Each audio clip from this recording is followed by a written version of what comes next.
Is it real or is it hype? A proper disclaimer, I'm not a financial advisor. I am not your financial advisor. If you want me to be your financial advisor, probably not going to happen. This isn't investment advice. Not investment advice. I am not some guru. I am not your guru. I am not even my own guru. I'm just a human being just like you. I do my due diligence. I ask the kinds of questions that I think make sense to ask, that are important to ask, like who's the team? What does the market look like? What is the actual product?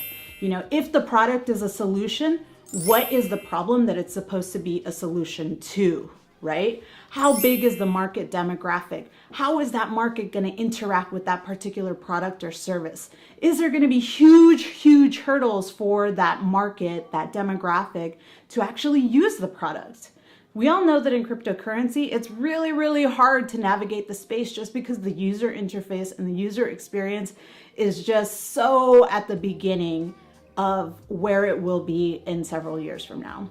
From my personal perspective, it's not hype. And now I shall explain why. Basically, Telcoin is addressing the problem of peer-to-peer remittances. Remittances is just a fancy way of saying paying someone. So in America, we have this service called Venmo, but Venmo doesn't work on a global scale, right?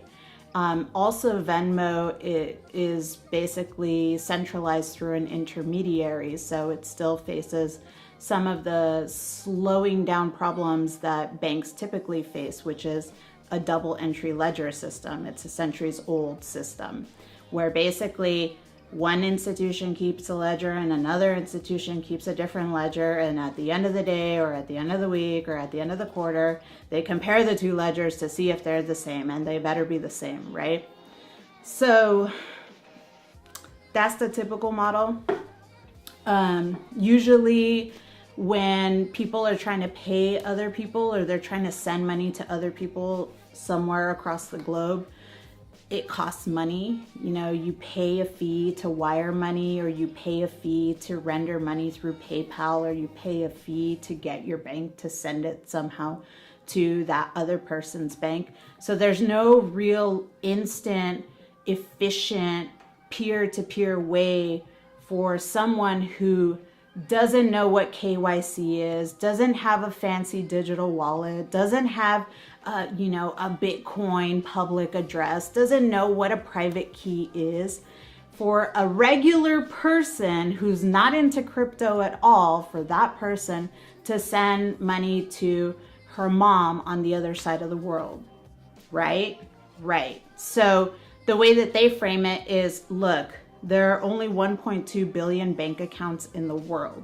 So if only 1.2 billion people in the world have access to banking services, what are the rest of the people doing in order to get money from point A, which is on one side of the globe, to point B, which might be on the other side of the globe?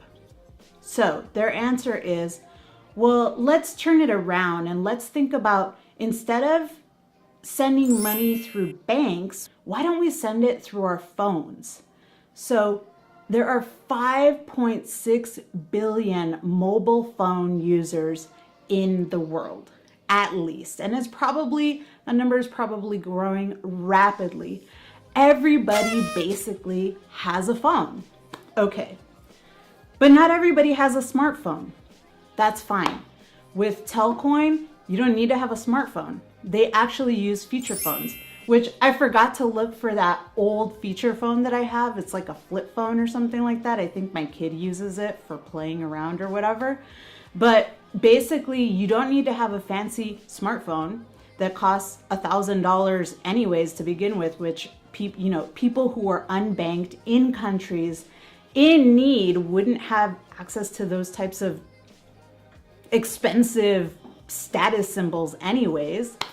They would have a regular feature phone. And even with regular feature phones, you can use Telcoin services to send money from Dubai to LA, or from LA to Paris, or from Paris to Canada, I don't know, from Canada, anywhere in Canada to Thailand, right? So what they're doing is they basically flipped it and they said, okay, well, we know that most of the world is unbanked, and we know even more of the world doesn't have a clue how to use cryptocurrencies.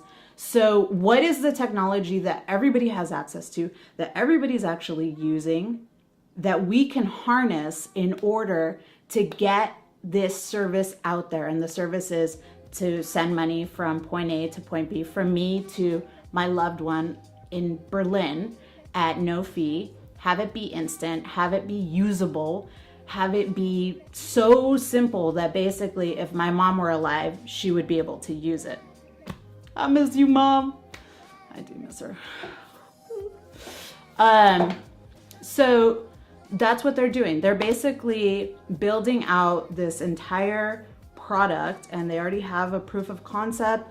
They've already partnered up with a bunch of telecom operators around the world. They're already doing the due diligence of being compliant across the board. So if you look at their white paper, which I encourage you to at least glance at, and if all of that wording is like too much, then start with page 26 of the latest version. I think it's page 26, 27, 28, where you can see the various roadmaps. So there's like a compliance roadmap, a product roadmap, something else roadmaps, all kinds of roadmaps. Anyways, cool. So that's what they're doing.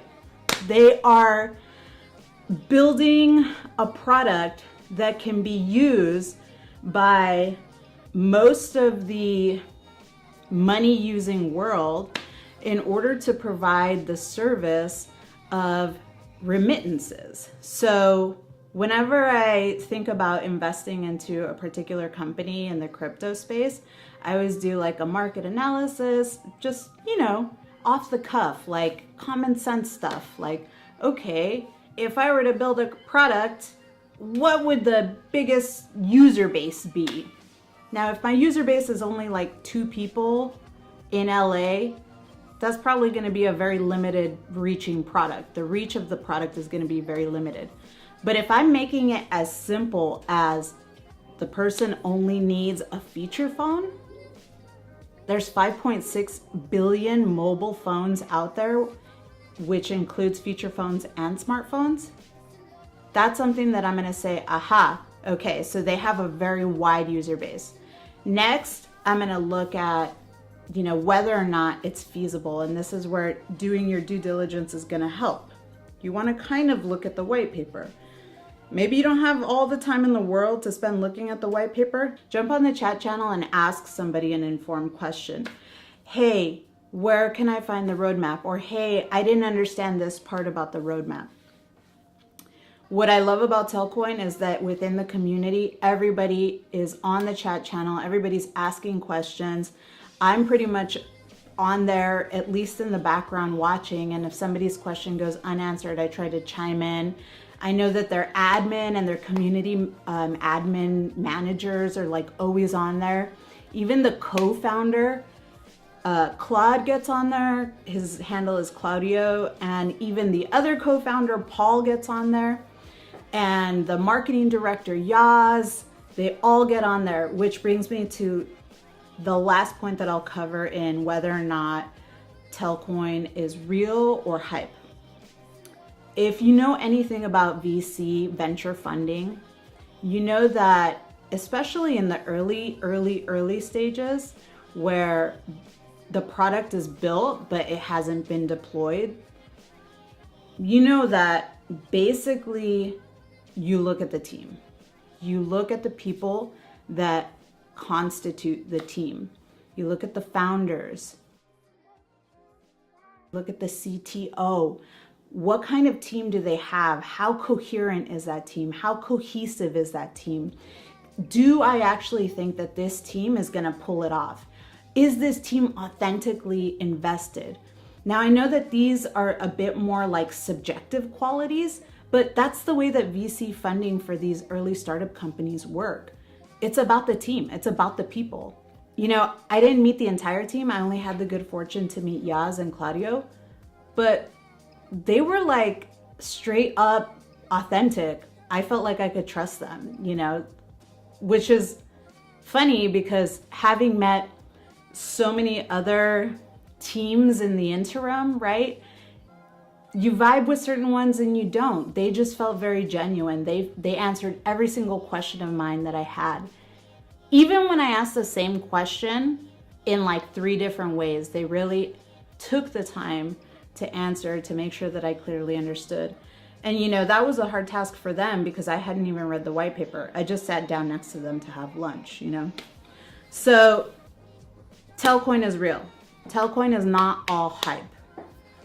If you're interested in investing in Telcoin, I suggest you look at the exchanges. Today it was released on KuCoin. Before that, it was only on EtherDelta and IDEX. Look at the exchanges, look at the price, do your own analysis, get out there, get into your community, talk to other people. Hey, have you heard about Telcoin? Whichever community you're linked up with in the crypto space, talk to somebody and be like, hey, have you heard of them? If they haven't heard of them, maybe you can do an analysis together, cursory analysis over a beer. It doesn't have to be super serious, right? Just talk to somebody and start that conversation. Does this look like a viable project to you? I'm pretty sure if you got your head screwed on right, it's gonna seem like a winner. Seems like a winner to me, but who am I? I just do my extreme due diligence and hop in there, you know, with 2 feet to see if this is something that I wanna back. And, you know, like, I do. So, cool. Telcoin, real or hype? Real. 10, 10, 10, 10, 10, 10, 10, 10, 10, got my spotty senses jingling our in 10, 10, 10, 10.